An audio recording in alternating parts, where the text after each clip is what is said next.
आचार्य जी प्रणाम। आचार्य जी, जब गुरु के साथ होता हूँ तो जनरली कोई सवाल नहीं होते हैं और विचार सुनने की सी स्थिति सी रहती है। लेकिन जैसे ही अलग होता हूँ तो दिमाग में कई सवाल आते जाते रहते हैं। तो एक गुरु के साथ एक प्रेजेंस में या अब्सेंस में एक ऐसी स्थिति कैसे बन सकती है कि हमेशा ही गुरु का आभास हो या गुरु हमेशा ही हमारे साथ रहें? जितने भी तरीक़ों से आप उस साथ को निरंतर रख सकते हैं और गहरा रख सकते हैं, उन तरीक़ों का प्रयोग करें।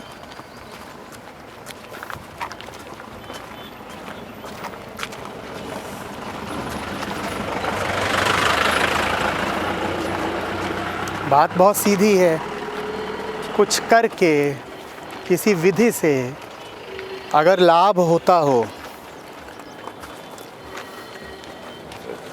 तो उसका और ज़्यादा उपयोग करना होगा ना। नहीं तो फिर दोगलापन हो जाएगा कि एक तरफ तो कह रहे हो कि कोई चीज़ है जिसके उपयोग से लाभ होता है, और जिस चीज़ के उपयोग से कह रहे हो कि लाभ होता है उसका उपयोग भी नहीं कर रहे। अगर इतनी स्पष्टता मिल ही गई है कि क्या करके शांति मिलती है, कहाँ रह के शांति मिलती है, किस अवस्था में शांत रहते हो, तो फिर जिस अवस्था में शांति मिलती है, जहाँ रह के शांति मिलती है, उसको निरंतरता दो, उसको गहराई दो। तुम्हारे प्रश्न में ही उत्तर छुपा हुआ है।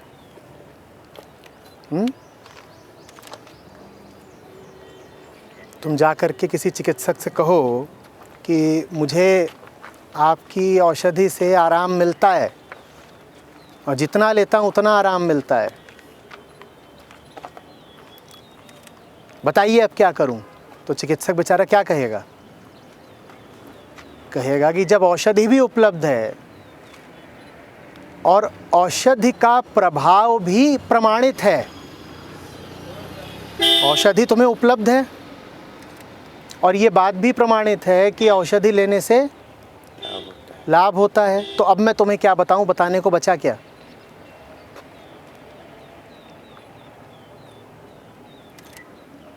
समस्या तो तब हो जब या तो औषधि ना पता हो या संशय हो कि ये औषधि लाभदायक है भी कि नहीं।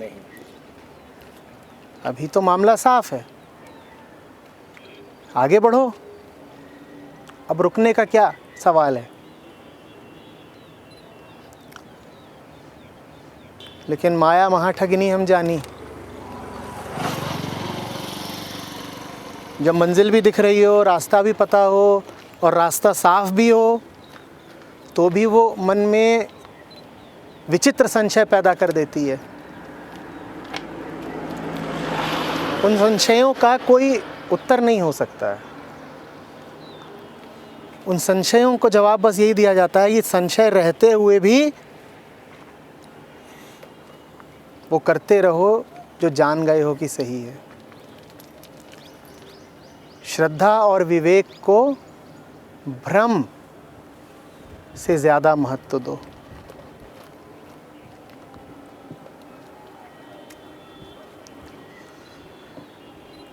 किसी भी गुरु के पास इस प्रश्न का उत्तर नहीं पाओगे कि गुरुदेव मैं बिल्कुल साफ साफ जान गया हूं कि क्या सही है, पर उसे करूं कैसे? या और भी आगे की विचित्र बात कि गुरुदेव मैं बिल्कुल साफ साफ जान गया हूं कि क्या सही है, मैं ये भी जानता हूं उसे करना कैसे है, पर फिर भी करता नहीं। समाधान बताइए। अब तुम्हें समाधान नहीं चाहिए, अब तो तुम्हें इरादा चाहिए, प्रेरणा चाहिए, सत्यनिष्ठा चाहिए।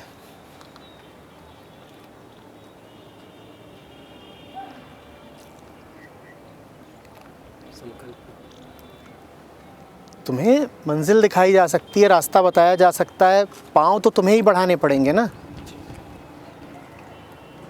सब कुछ हो जाने के बाद अगर तुम कहोगे कि पाँव कैसे बढ़ाएं, तो कोई क्या उत्तर देगा तुमको?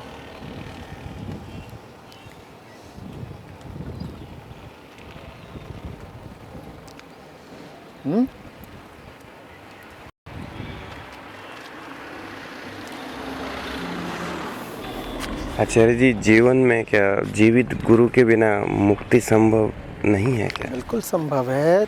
मुक्ति तो स्वभाव ही है। उसके लिए जीवित गुरु, अजीवित गुरु, कोई गुरु आवश्यक नहीं है। मुक्ति आवश्यक है, मुक्ति स्वभाव है। मुक्ति के लिए कुछ नहीं आवश्यक है। मुक्ति के लिए कुछ नहीं आवश्यक है। अगर तुम सिर्फ उसमें जियो जो आवश्यक है, तो जो आवश्यक है उसके बाद और क्या आवश्यकता बचेगी? मुक्ति आवश्यक है। उस आवश्यक मुक्ति में ही अगर जी रहे हो तुम, तो अब और क्या आवश्यक बचा? तो जो लोग मुक्ति में जी रहे हैं उन्हें गुरु की कोई आवश्यकता नहीं है। लेकिन अपनी हालत को देखो, तुम तो तमाम अनावश्यक चीज़ों में ही जी रहे हो ना। जो तमाम अनावश्यक चीज़ों में जी रहे होते हैं उन्हें एक अनावश्यक गुरु भी आवश्यक हो जाता है। अगर तुम्हारे जीवन में कोई भी गैर ज़रूरी चीज़ मौजूद ना होती तो तुम्हें गुरु की भी कोई ज़रूरत ना होती। पर चूंकि तुमने जीवन में 50 ऐसी चीज़ें भर रखी हैं जो गैर ज़रूरी हैं, अनावश्यक हैं, इसीलिए तुम्हें अब फिर ज़रूरत है गुरु की भी।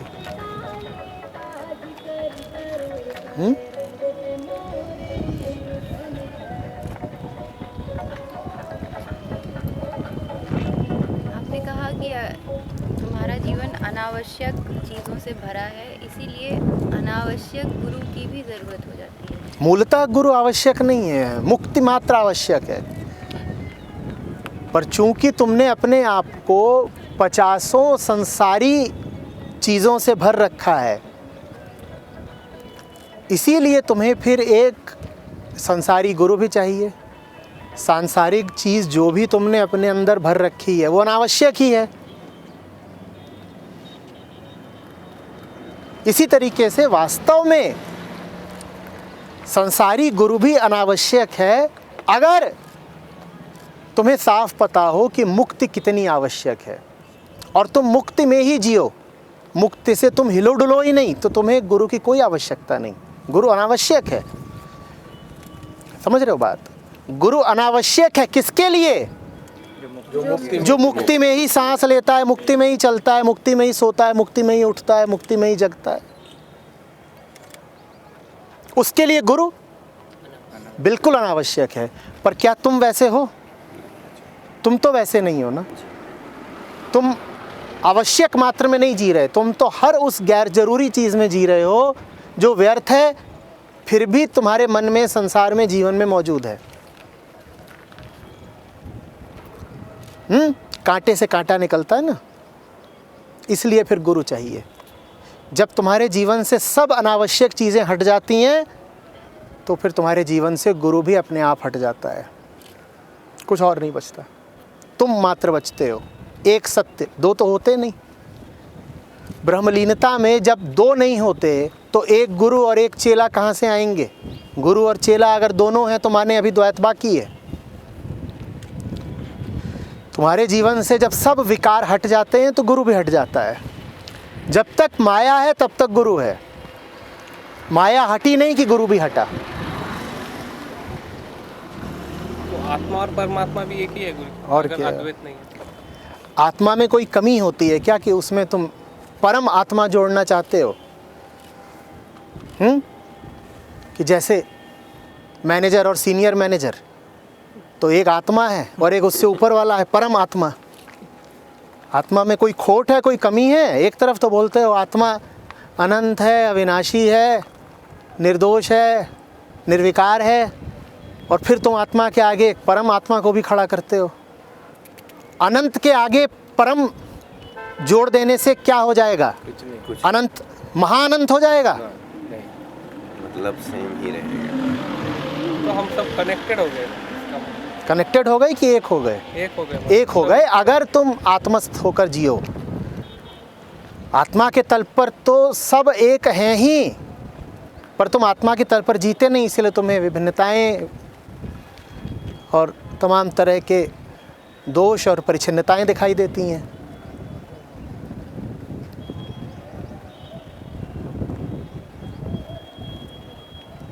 ये एक बार थोड़ा सा फिर से समझा दीजिए। जीवन में अनावश्यक चीज़ें भरी हैं, इसलिए अनावश्यक गुरु कह रहे हैं कि आवश्यक हो गया है। घर में झाड़ू क्यों चाहिए? सफाई। गंदगी सफाई। क्योंकि 10 गंदी चीज़ें हैं, इसीलिए एक 11वां झाड़ू चाहिए। कोई घर ऐसा हो जो गंदा हो ही ना सकता हो, जो निर्मलता में ही स्थित हो गया हो कि अब ये कभी गंदा हो ही नहीं सकता, वहाँ पर कोई गंदी चीज़ नहीं होगी और न ही वहाँ पर झाड़ू होगा। तो गुरु समझ लो झाड़ू है। 10 गंदी चीज़ें हैं, इसीलिए 11वीं चीज़ की भी ज़रूरत पड़ जाती है। उस 11वीं चीज़ का नाम गुरु है, झाड़ू। वो 10 चीज़ें ना हो तो 11वीं की कोई ज़रूरत नहीं।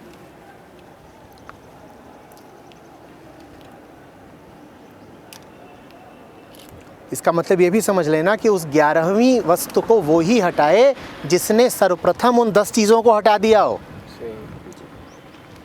ये अनर्थ मत कर लेना कि वो 10 गंदगियां तो मौजूद हैं और तुमने कहा झाड़ू की कोई ज़रूरत नहीं। जीवन में हर तरीके के विकार तो मौजूद हैं, माया पूरी मौजूद है, और कह दिया नहीं गुरु की ज़रूरत ही क्या है, हमारा तो स्वभाव ही मुक्ति है, गुरु की ज़रूरत क्या है। ऐसा करने वाले भी बहुत मिल जाएंगे, वो कहेंगे अरे नहीं नहीं गुरु की कोई ज़रूरत नहीं होती। गुरु की तो बिल्कुल कोई ज़रूरत नहीं होती, पर ज़रूरत तो बेवकूफ़ियों की भी नहीं होती। ज़रूरत तो काम और क्रोध और मद और मोह और माया की भी नहीं होती।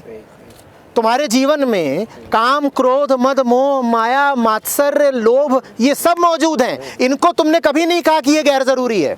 तुमने कभी नहीं कहा कि काम वासना की क्या ज़रूरत है। तुमने कभी नहीं कहा कि मोह की और ईर्ष्या की क्या ज़रूरत है। उनको तो तुम पकड़े बैठे हो। गुरु के मामले में तुम कह देते हो गुरु की क्या ज़रूरत है। तो फिर ठीक है, तुम्हारा हाल वही है कि गंदगी भरी हुई है। गंदगी को कभी नहीं कह रहे कि गंदगी की क्या ज़रूरत है। हाँ, झाड़ू आ गया तो कह रहे हो झाड़ू की क्या ज़रूरत है। तो तुम्हारा अंजाम क्या होगा? गंदगी में लिप्त रहोगे। झाड़ू बाहर फेंक देना जब गंदगी चली ही नहीं जाए, गंदगी ऐसी चली जाए कि उसके लौटने की भी संभावना न रहे। ये भी मत कर देना कि घर एक बार साफ किया और गंदगी के साथ साथ झाड़ू भी फेंका है, क्योंकि अभी तो तुम्हारी हालत ये है कि गंदगी लौटेगी। झाड़ू की आवश्यकता से तुम तब मुक्त हुए जब ये बात पक्की हो गई कि अब गंदगी कभी भी लौट कर नहीं आएगी।